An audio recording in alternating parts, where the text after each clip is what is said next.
Hello everyone. कैसे हैं आप लोग? तो अभी तक हम लोग उत्तर प्रदेश का सामान्य अध्ययन देख रहे हैं।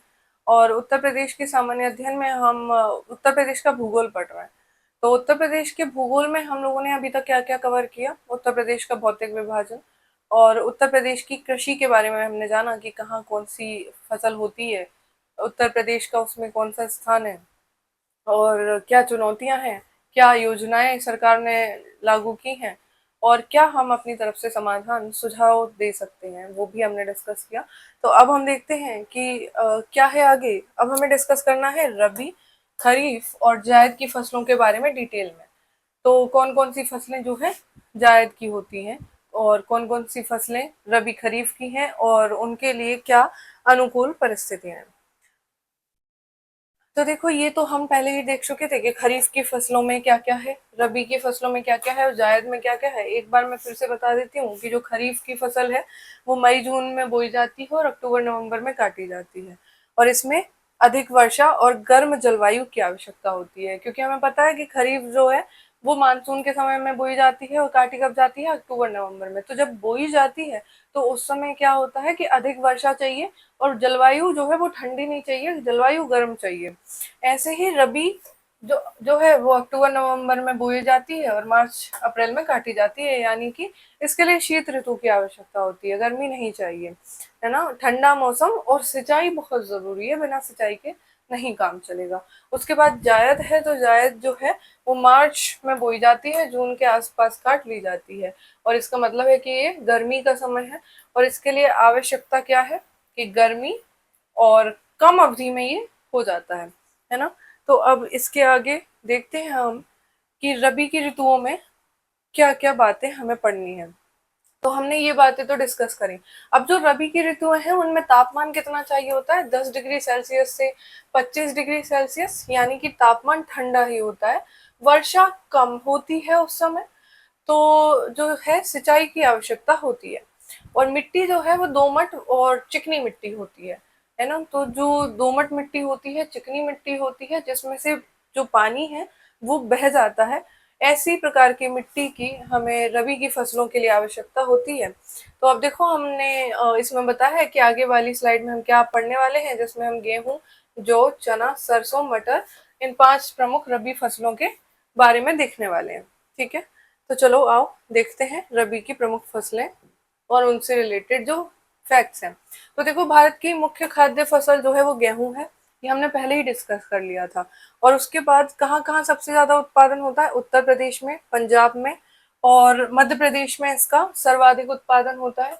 रोटी और अनाज का ये मुख्य स्रोत है ना। उसके बाद जौ पे यदि आप आएंगे तो कम पानी में भी उग जाती है। अच्छा, जौ जो है ना, ये भारतीय इतिहास में सबसे पहले जो फसल हमने देखी वो जौ ही थी, है ना। जो सबसे पहले हमने फसल देखी इतिहास में, जो हमें मिली, जिसके साक्ष्य मिले, वो जौ थी। जौ का उपयोग हमारे यहाँ हिंदू धर्म में माना जाता है कि यह बहुत पवित्र अन्न है और इसका उपयोग हवन सामग्री में किया जाता है, पूजा पाठ में किया जाता है। तो जो है वो कम पानी में भी उग जाती है। पशु चारे और माल्ट उद्योग में उपयोग होता है। राजस्थान, उत्तर प्रदेश में इसकी प्रमुख खेती होती है। राजस्थान में आप समझ रहे होंगे क्योंकि कम पानी में उग जाती है, इसलिए राजस्थान और यूपी में इसकी प्रमुख रूप से खेती होती है। फिर आप देखो चने के बारे में। तो चना जो है सबसे महत्वपूर्ण दलहनी फसल है उत्तर प्रदेश की। प्रोटीन का हमें पता है ना, ये बात कि जब भी हम कहते हैं कि हमें प्रोटीन की आवश्यकता है, और खासकर यदि आप वेजिटेरियन हैं, आप शाकाहारी हैं, तो आप चना खाना अधिक प्रेफर करेंगे, है ना। चना, मूंग, जो जिसको मैंने पिछले वीडियो में स्प्राउट्स कहा था, है ना। तो कुछ लोग कहते हैं कि चना तो घोड़े खाते हैं ना, हम क्यों खाएं? नहीं, लेकिन चना जो है वो प्रोटीन का एक बहुत अच्छा स्रोत है, इसलिए चने खाने चाहिए। तो सबसे महत्वपूर्ण दलहनी फसल चना है। प्रोटीन का उत्तम स्रोत है। और देखो, इसमें मध्य प्रदेश शीर्ष उत्पादक राज्य है चना में, ठीक है, उत्तर प्रदेश नहीं है। तो यदि ऐसे आता है कि उत्तर प्रदेश पहला राज्य है, तो नहीं, ऐसा नहीं है।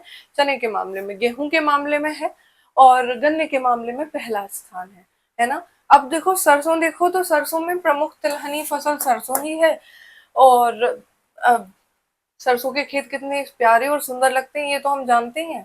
तो पीले फूलों वाले खेत इसकी पहचान है। और सरसों के जो खेत है इसमें जो अग्रणी उत्पादक है इसको मिटा लीजिएगा, देखिएगा कि इसमें मध्य प्रदेश अग्रणी उत्पादक है। मध्य प्रदेश सोयाबीन में भी अग्रणी उत्पादक है। तो ऐसा नहीं है कि आप उत्तर प्रदेश पढ़ रहे हैं तो सिर्फ उत्तर प्रदेश के कुछ फैक्ट ऐसे जो इससे रिलेट कर रहे हैं वो आप ये भी जान लें कि मध्य प्रदेश प्रोटीन की फैक्ट्री कहा जाता है। किसे? क्यों? क्योंकि सोयाबीन का उत्पादन ज्यादा है, क्योंकि चने का उत्पादन ज्यादा है ना। अब मटर देखो, तो मटर जो है वो सब्जी और दाल दोनों रूप में उपयोगी है ना। मटर तो बहुत खाते हैं ना सर्दियों में, खासकर आलू की सब्जी में, पोहा में, चावल में, पुलाव में, दाल में मटर हर चीज में चलती है ना। तो इसका सब्जी के रूप में भी उपयोग होता है और दाल में भी उपयोग होता है। ठंडे मौसम की संवेदनशील फसल है और उत्तर प्रदेश और मध्य प्रदेश में अत्यधिक लोकप्रिय है मटर, है ना। तो आज क्या बना है? मटर। कल क्या बनेगा?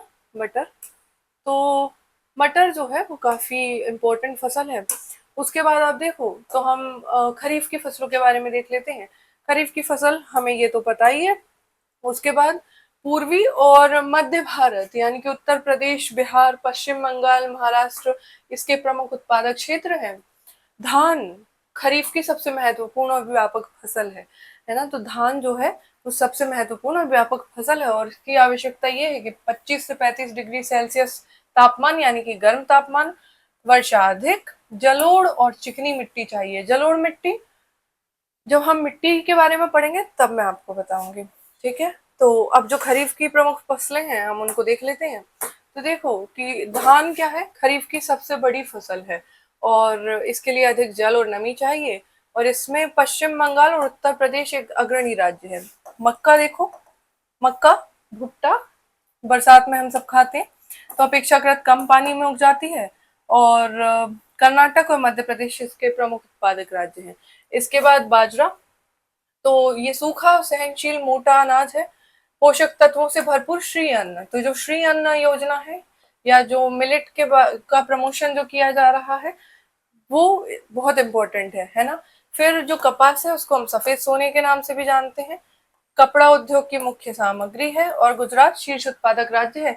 अब इसकी जो आवश्यकता है उसमें ये है कि पाला रहित गर्म जलवायु और सुप्रवाहित मिट्टी कपास के लिए आवश्यक होती है ना। तो सुप्रवाहित मिट्टी कपास के लिए आवश्यक होती है। ऐसे ही मूंगफली देखो तो ये तिलहनी फसल है और ये रेतीली दोमट मिट्टी में अच्छी पैदावार होती है। गुजरात, आंध्र प्रदेश इसमें अग्रणी राज्य है। इसके बाद हम देखते हैं जायद की फसलों के बारे में। तो जायद की फसलों के प्रमुख तथ्य देखते हैं। तरबूज, जैसा कि मैंने बताया फल और सब्जियां इसमें आते हैं। तो गर्मियों का प्रमुख रसीला फल है और कहाँ होता है? बलुई मिट्टी व गर्म जलवायु उपयुक्त।